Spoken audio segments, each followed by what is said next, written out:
Welcome to next step classes. आज के video में हम लोग सीखेंगे शॉर्ट आंसर टाइप क्वेश्चन।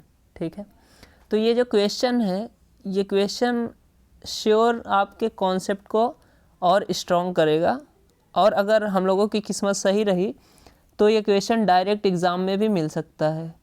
तो क्वेश्चन नंबर फर्स्ट, तो ये जो क्वेश्चन नंबर फर्स्ट है, या फिर इस वीडियो में जितने भी क्वेश्चन हैं, ये सेक्शन बी में आने वाले क्वेश्चन है, जिसमें देखिए आप 5 से 7 क्वेश्चन है इसमें और 2 मार्क्स के क्वेश्चन है। ठीक, तो क्वेश्चन नंबर फर्स्ट आप लोग देख पा रहे होंगे, इन एन एपी, एक एपी है, ठीक है, जिसमें दे रखा है, एक पेन सिलेक्ट कर लेते हैं।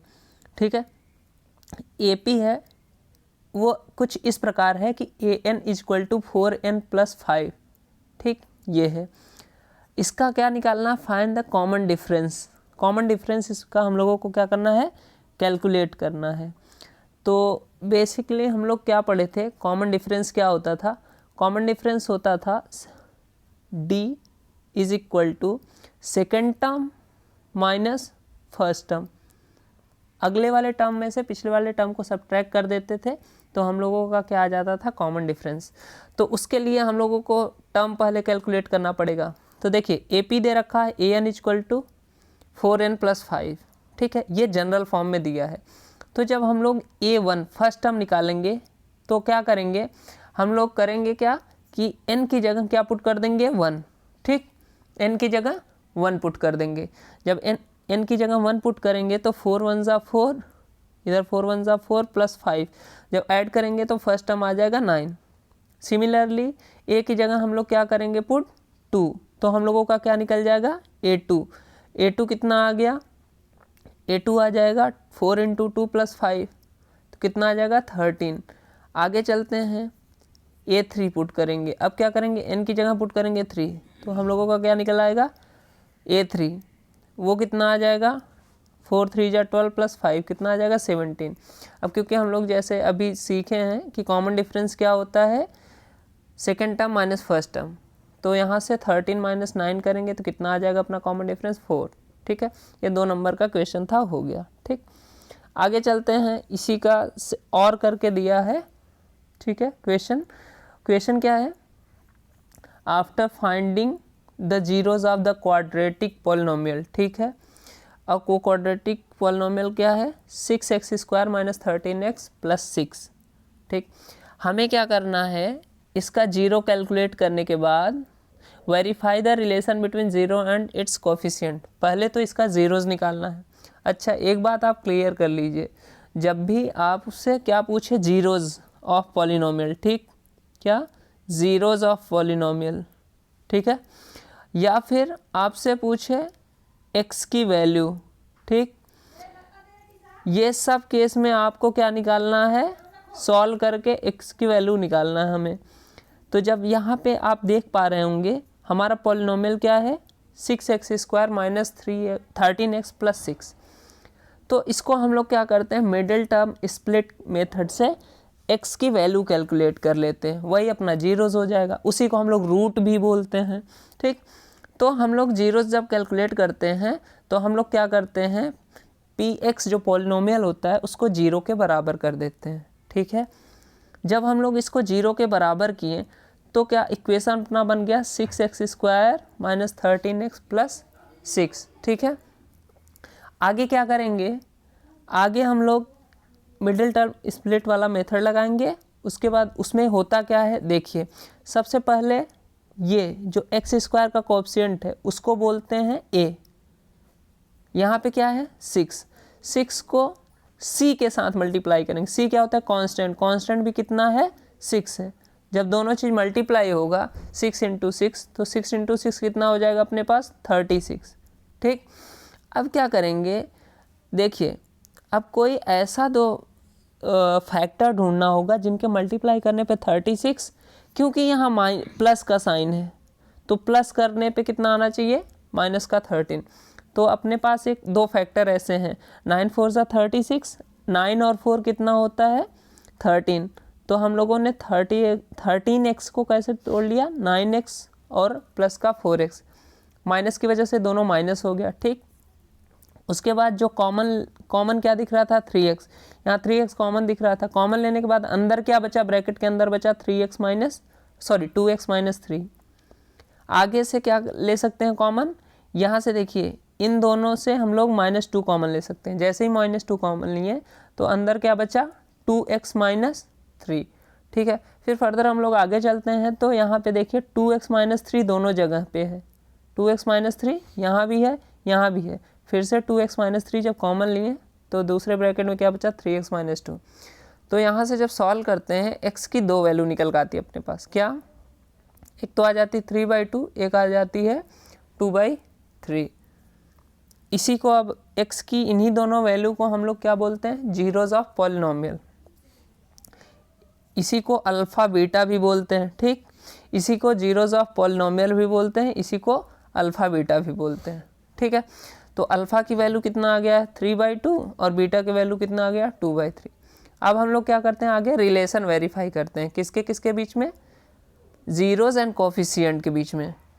तो हम लोगों को पता है, अच्छे से पता है कि जो सम ऑफ रूट्स होता है वो होता है -b/a। ठीक, और जो प्रोडक्ट ऑफ रूट होता है वो होता है c/a। a b c क्या होते हैं, कोफिशिएंट होते हैं respectively x² x and constant term. ठीक है, तो यहाँ पे सम ऑफ रूट को क्या बोलते हैं, अल्फ़ा प्लस बीटा -b/a, क्योंकि अल्फ़ा की वैल्यू 3/2 थी और बीटा की 2/3। तो इधर क्या किए, और यहाँ पे b की वैल्यू क्या है -13। ये यहाँ पे आप देख पाएंगे, ये देखिए b की वैल्यू क्या है -13 और a की वैल्यू x और c की वैल्यू 6। ठीक है, सॉरी a और c दोनों 6 हैं। तो जब यहाँ पुट किए, यहाँ पे क्या किए, पुट किए और लेफ्ट हैंड साइड में एलसीएम ले लिए। तो जब दोनों साइड सॉल्व करते हैं तो हम लोग 13/6 दोनों साइड मिलता है। ठीक है, एक चीज़ तो वेरीफाइड हो गया। अब दूसरा चीज़ हम लोग प्रोडक्ट को वेरीफाई कर लेते हैं। प्रोडक्ट क्या है, alpha into beta equal to c/a। Alpha beta value put कर दिया 3/2 2/3 और c/a की जगह 6/6, तो यहाँ 1/1 आ गया। तो अपना ये रिलेशन भी क्या हो गया, वेरीफाई हो गया। ठीक है, रिलेशन क्या हो गया, वेरीफाई हो गया। तो ये क्वेश्चन भी क्या हो गया, सॉल्व हो गया। अब नेक्स्ट क्वेश्चन पे आगे चलते हैं। ठीक है, बस थोड़ा सा ध्यान दीजिए आप, क्वेश्चन 2 मार्क्स के क्वेश्चन में कुछ भी नहीं है, मुश्किल से 2 मिनट लगेगा, आप पूरा प्रॉपर सोल्यूशन लिखेंगे तब भी। ठीक है, तो नेक्स्ट क्वेश्चन क्या है कि in triangle ABC right angle at B, मतलब एक ट्रायंगल ABC है, उसके B वर्टिसेस पे कितना एंगल बन रहा है 90 डिग्री। If AB ratio AC is equal to 1/√3। ठीक है, then find the value of 2 tan A upon 1 + tan square A। ठीक है, इसकी वैल्यू निकालनी है। ठीक है, सबसे पहले क्या कर लेते हैं, एक राइट एंगल ट्रायंगल बना लेते हैं ABC। ठीक है, हमने एक राइट एंगल ट्रायंगल बनाया, ट्रायंगल ABC, और देखा क्वेश्चन में बोला B पे 90 डिग्री है, B पे 90 डिग्री। अब हम लोग डिस्कस कर चुके हैं कि जो 90 डिग्री के सामने का एंगल होता है, 90 डिग्री के सामने का जो एंगल साइड होता है उसको क्या बोलते हैं, हाइपोटेन्यूस। ठीक, और जहाँ पे एंगल बनता है उसको क्या बोलते हैं, बेस। ठीक है, और जिस पे 90 डिग्री होता है, जो 90 डिग्री होता है वो परपेंडिकुलर। तो उसके अकॉर्डिंग जब हम लोग देखें, जो रेशियो दिया था उसको फ्रैक्शन में बदलें तो AB/AC इक्वल टू 1/√3, क्योंकि यहाँ जो AB है वो किसका काम कर रहा है, बेस का, और जो AC है वो हाइपोटेन्यूस का काम कर रहा है। और बेस अपॉन हाइपोटेन्यूस को हम लोग क्या लिख सकते हैं, cos थीटा। क्यों, ऐसे हम लोग पढ़े थे, फिर से रिवाइज कर लेते हैं कि ये जो ट्रिक था, पाकिस्तान भूखा प्यासा और हिंदुस्तान हरा भरा। ठीक है, उसके अकॉर्डिंग B/H, ये देख पा रहे होंगे आप लोग, B/H क्या होता था, cos, क्योंकि पहले नंबर साइन था, दूसरे नंबर पे cos था और तीसरे नंबर पे tan था। ठीक, तो cos B/H होता है, तो यहाँ से cos A is equal to, इस एंगल A के लिए ये क्या हो जाएगा, B/H। तो ये B/H मतलब AB/AC, जिसकी वैल्यू ऊपर दे रखी है कितना, 1/√2A रख दिया। अब देखो cos A की वैल्यू, मतलब cos की कौन सी वैल्यू 1/√2 आती है, मतलब एंगल कितना होता है, एंगल होता है 45। जब एंगल हम लोग 45 लेते हैं तो cos 45 की वैल्यू 1/√2 आ जाती है। तो 1/√2 की जगह हम लोग cos 45 लिख सकते हैं। ठीक है, अब हम लोग क्या किए हैं, दोनों साइड कंपेयर करें तो एक ही जगह क्या मिल के आ गया हम लोगों के पास 45। यही 45 जो वैल्यू निकालना है उसमें पुट कर दीजिए यहाँ पे। ठीक, तो यहाँ जब पुट करते हैं हम लोग 2 tan a/1 + tan square a, tan a की जगह क्या पुट कर दिए 45, ऊपर भी नीचे भी, और tan 45 की वैल्यू हम लोगों को पता है 1 होती है, 2 × 1 हो गया, और नीचे 1/1 प्लस होल स्क्वायर हो गया। ठीक है, होल स्क्वायर सॉरी 1 का स्क्वायर हो गया, तो 2/1 + 2, 2/2 की वैल्यू कितनी आ गई 1। तो ये क्या हो गया अपना आंसर हो गया। ठीक है, ये क्या हो गया आंसर हो गया। ये क्वेश्चन भी सॉल्व हो गया। ठीक है, ओके नेक्स्ट क्वेश्चन पे चलते हैं। नेक्स्ट क्वेश्चन क्या है, ध्यान से देखिएगा।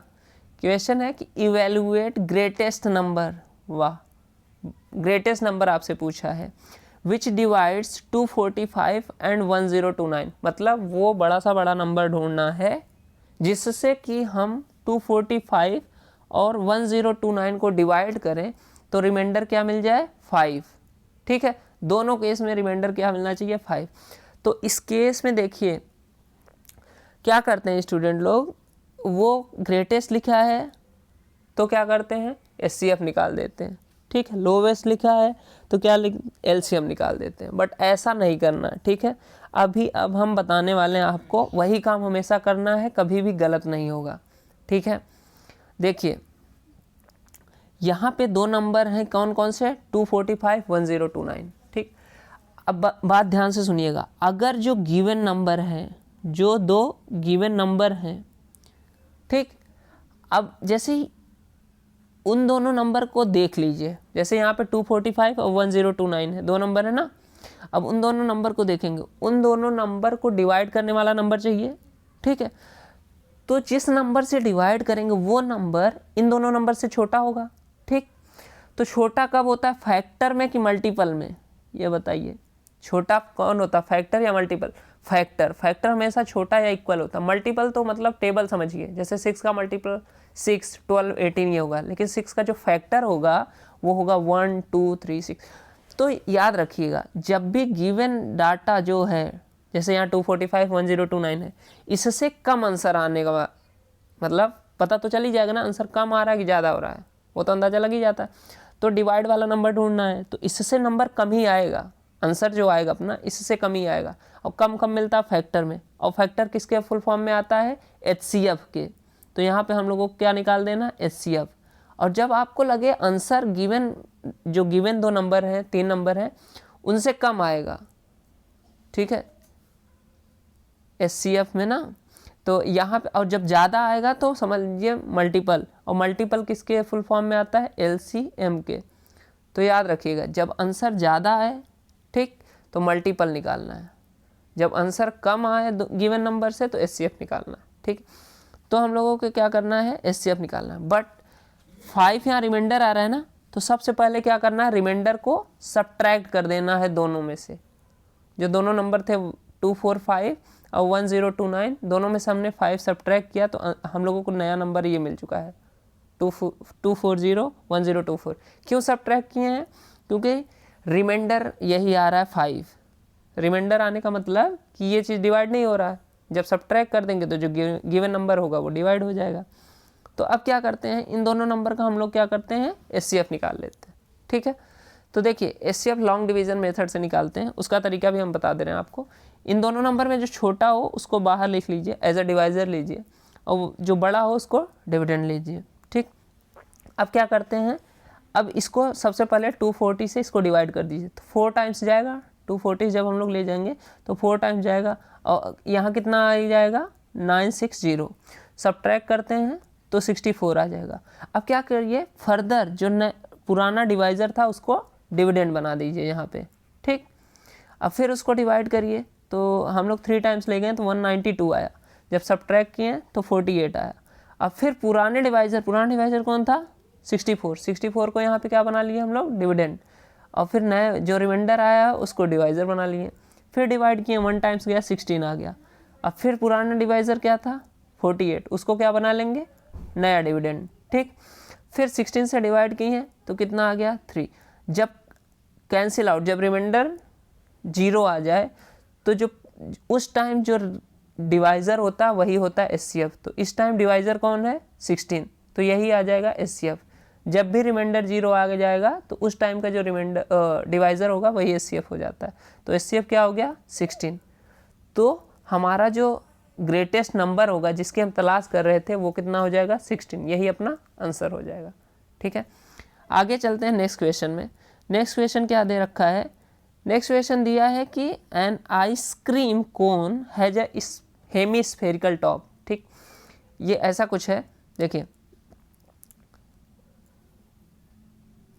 ऐसा कुछ हेमिस्फेरिकल टॉप है उस पर। ठीक, और उस पर क्या रखा है, एक कोन है। ठीक है, क्या है, कोन है।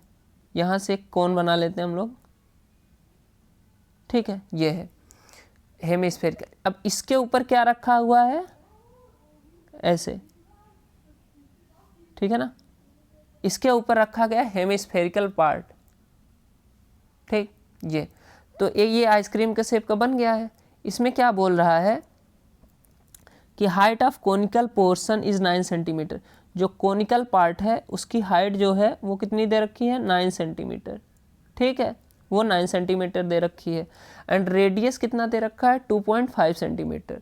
तो हमें वॉल्यूम ऑफ आइसक्रीम बताना है। तो अच्छा, वॉल्यूम ऑफ आइसक्रीम निकालना है तो सबसे पहले क्या करना पड़ेगा हमको ये ऊपर का वॉल्यूम निकाल के, हेमिस्फीयर का वॉल्यूम निकाल के क्या करना पड़ेगा, और फिर नीचे वाला कोन का वॉल्यूम निकालना पड़ेगा। इन दोनों वॉल्यूम को ऐड कर देंगे तो क्या आ जाएगा, अपना जो आइसक्रीम है इसका वॉल्यूम आ जाएगा। तो देखते हैं सोल्यूशन।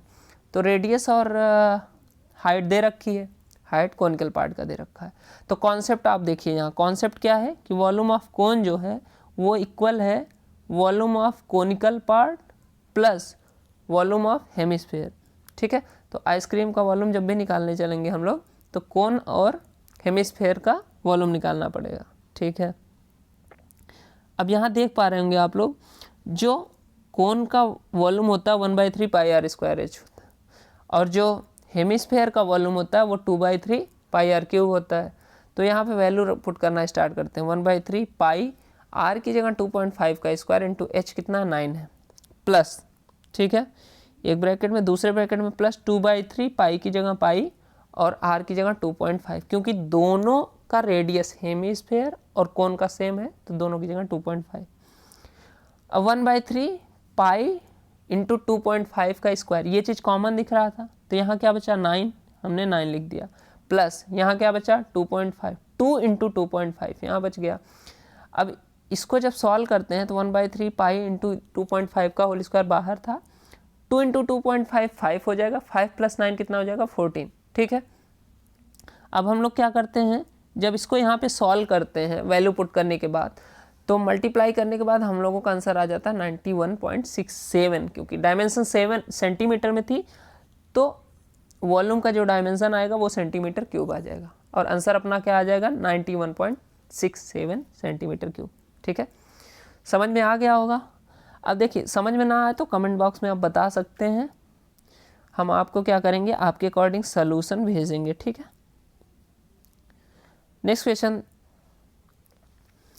अच्छा, नेक्स्ट क्वेश्चन है कि a student recorded how many car passed. ठीक है, एक स्टूडेंट है वो रिकॉर्ड कर रहा है कि कितने कार पास हो रहे हैं थ्रू अ सर्टेन लोकेशन, एक पर्टिकुलर जगह से किसी सड़क पे। ठीक है, for 100 periods each lasting 3 minutes and summarise the data in the table below, find the mean of the following table. तो अब देखिए, इसका मीन निकालना है हम लोगों को। ठीक है, जो यहाँ गिवन इन्फॉर्मेशन दिया है उसका मीन निकालना है। ठीक, तो देखिए क्या दे रखा है, नंबर ऑफ कार्स दे रखी हैं और उसके रिगार्डिंग फ्रीक्वेंसी दे रखी है। ठीक है, अच्छा, तो सबसे पहले मीन निकालना है ना, तो मीन का फॉर्मूला देख लेते हैं। मीन का फॉर्मूला क्या हम लोग पढ़े थे, मीन का फॉर्मूला पढ़े थे समेशन ऑफ FI XI, ठीक है, divide by summation of FI। तो हम लोगों को FI का टेबल तो दिया ही है, XI निकाल लेते हैं, दोनों को मल्टीप्लाई कर देंगे। तो ठीक है, देखते हैं ध्यान से। तो यहाँ पे जो पहले जो चीज़ दिया था उसके अकॉर्डिंग काम करना स्टार्ट करते हैं। नंबर ऑफ कार्स दिया था, इस टेबल में लिख लिए, फ्रीक्वेंसी इधर लिख लिए। अब देखिए क्लास मार्क्स कैसे बनाएंगे। क्लास मार्क्स क्या होता है, यहाँ क्योंकि कार्स के फॉर्म में दिया है तो यहाँ हम लोग xi लिख लेते हैं क्लास मार्क्स की जगह। देखिए ये कैसे निकलता है, अपर लिमिट क्या है 0, sorry lower limit 0 plus upper limit 10 divide by 2। ऐसा करेंगे तो 10/2 की वैल्यू क्या आ जाएगी 5। ठीक, तो यही 5 ये आया हुआ है। ठीक है, अब क्या करते हैं, सब पूरा क्लास मार्क्स बना लेते हैं। xi 10 प्लस 20 करेंगे 30 डिवाइड बाई 2 करेंगे तो 15, मतलब क्लास इंटरवल कितने का है 10 का। तो 10 और 10 ऐड करते जाइए, आता चला जाएगा। ठीक है, तो अगली बार जब 10 ऐड करेंगे 15 में 10 ऐड किए तो कितना आ जाएगा 25। ठीक, 25 आ गया। फिर अगली बार क्या करेंगे, इसमें फिर 10 ऐड करेंगे तो 35 आ गया। ठीक है, फिर अगली बार देखेंगे इसमें फिर से 10 ऐड करेंगे तो कितना आ जाएगा 45 आ जाएगा। तो ये अपना क्या बन गया xi का टेबल। अब बट हमको xi चाहिए ही नहीं, हमको क्या चाहिए fi xi चाहिए। तो fi ये रहा, xi ये रहा, इन दोनों को मल्टीप्लाई करा देते हैं। अब बताओ 7 × 5 कितना आ गया 35, 10 × 15 कितना आ गया 150, 15 × 25 कितना आ गया 375, 18 × 35 कितना आ गया 630, 10 × 45 450। समेसन ऑफ fi xi चाहिए। ठीक है, समेसन ऑफ क्या चाहिए fi xi चाहिए। तो हम लोग fi xi के टेबल को क्या कर लेते हैं, सबसे पहले ऐड कर लेते हैं। तो ऐड करते हैं तो आता है 1640, और इधर समेसन ऑफ fi चाहिए तो ऐड करते हैं आ जाता है 60। तो मीन के फॉर्मूले में हम लोग क्या करते हैं, वैल्यू पुट कर देते हैं। पुट करते हैं तो आता है 1640 डिवाइड बाई 60। जो सॉल्व करते हैं तो वैल्यू आ जाती है अपने पास 27.3। तो ये क्या हो जाता है, अपना आंसर हो जाता है। ठीक है, मीन बहुत ही आसान है। टेबल बनाने से पहले आप लोग क्या किया करिए, फॉर्मूला लिख लिया करिए। तो उससे ये फ़ायदा हो जाता है कि टेबल में क्या क्या बनाना है, कॉलम में क्या क्या बनाना है, कौन किसका किसका कॉलम बनाना है, तो उससे आइडिया लग जाता है। ठीक है, अब नेक्स्ट और लास्ट क्वेश्चन पे देखते हैं हम लोग। क्वेश्चन पहले पढ़ लेते हैं। इन 2 कोसेंट्रिक सर्कल, मतलब 2 सेम सेंटर से सर्कल बनाए गए। 2 सर्कल है हमारे पास, दोनों के सेंटर सेम है। कोसेंट्रिक मतलब सेम सेंटर वाले सर्कल। ठीक है, if chord A B of the outer circle, जो बड़ा वाला सर्कल है, ऐसे इमेजिन करिए यहाँ पे। ठीक है, ठीक है, फिर से बना लेते हैं। ठीक है, 2 सर्कल हैं अपने पास। ठीक है, एक ये रहा, दूसरा एक और बना लेते हैं। ओके,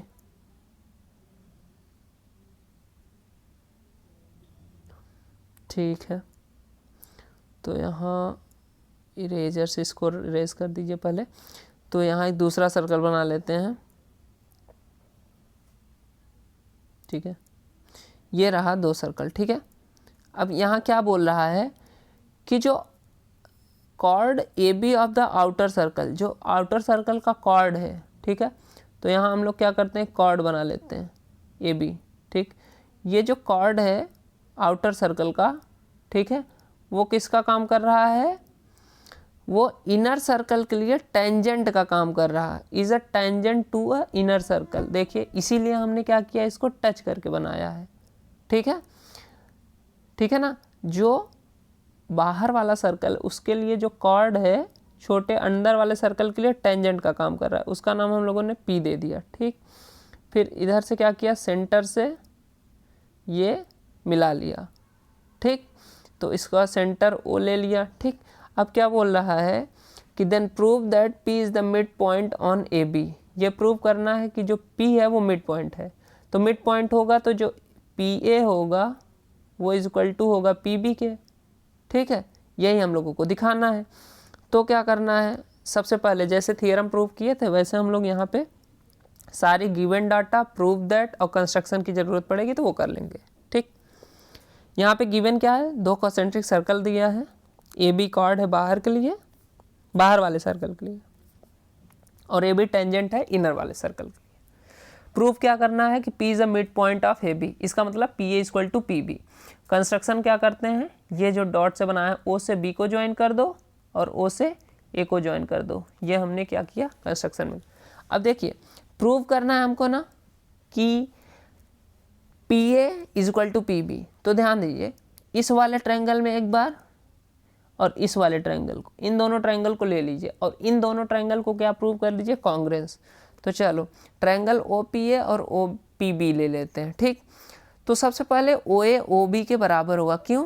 क्योंकि देखो ध्यान से, ओ ए जो होगा वो ओ पी के बराबर होगा। क्यों? क्योंकि दोनों रेडियस हैं एक ही सर्कल के, तो radii of the same circle. और ओ पी जो है वो जो है कॉमन है, ये जो है कॉमन है दोनों में, तो ये लिख दिया कॉमन। और triangle O P A O P B जो होगा 90 डिग्री होगा। क्यों? यहाँ पे दोनों 90 डिग्री होगा। इस फिगर में दिखा दें, ये एंगल और ये एंगल 90 डिग्री हो। क्यों? क्योंकि एक हम लोग थियरम पढ़े हैं सर्कल 10.1 में, तो उसमें क्या था, टेंजेंट रेडियस के साथ कितना एंगल बनाता है, 90 डिग्री। तो यहाँ angle between radius and tangent. तो इस इधर से हम लोग देखेंगे बाई SAS क्राइटेरिया ये दोनों ट्रायंगल क्या हो गए, कॉन्ग्रेंस हो गए। कॉन्ग्रेंस हो गए तो इधर से देखिए सेकंड थर्ड टर्म देखिए पी ए है, इधर से second third term P B है, तो P A equal to P B हो गया by C P C T. ठीक है, यही हमको प्रूव करना था। ठीक है, सो यहाँ नीचे लाइन लिख देंगे कि P is the mid point, so P is mid point of line A B. ठीक है, हो गया, प्रूव हो गया, आंसर आ गया। ठीक है, तो आज का वीडियो बस समाप्त हुआ है यहीं पे।